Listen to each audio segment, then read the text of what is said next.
Landlords and tenants may wonder how to add specific conservation practices into leases. Hi, I'm Jody Henke. The first step is for both parties to have an open discussion as you're living the country life. Living the Country Life.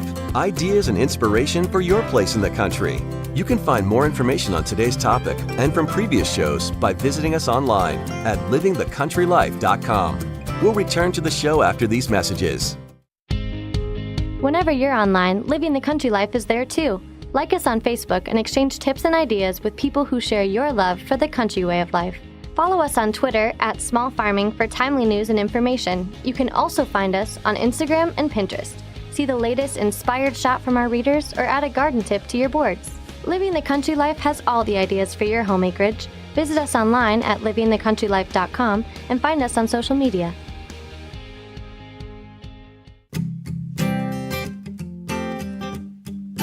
If you're looking for new ideas for what to do around your place in the country, register for the Living the Country Life newsletter. Once a week, you'll receive helpful tips in your inbox on a wide variety of seasonal and timely topics, along with so much more. Living the Country Life is for all those people who love to live in the country. Sign up for your free newsletter today by visiting livingthecountrylife.com.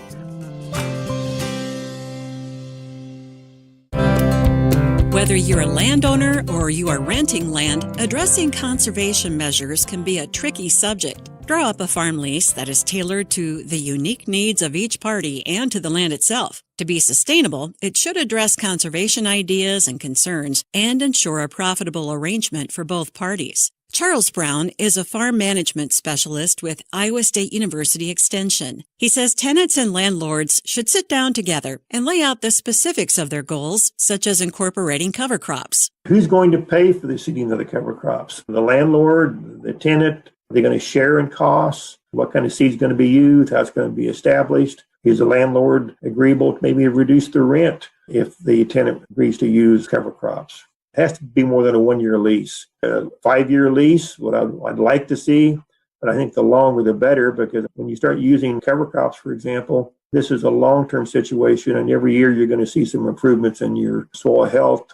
Prioritize your concerns, make a checklist, and mark what everyone agrees on. Brown strongly recommends a written lease. It saves a lot of arguments down the road. I think in that lease, it should be a clause that it's farmed according to the conservation plan on file at the FSA office. It tells the landlord and the tenant how the farm should be farmed, whether or not they need to be using no-till, minimum till, crop rotation, and so on. If it's not farmed according to those plans, they can be kicked out of the farm program payments. To help get you started, there are farm leases available from extension offices and online.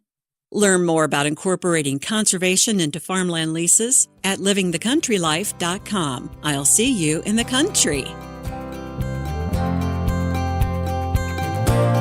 Living the Country Life.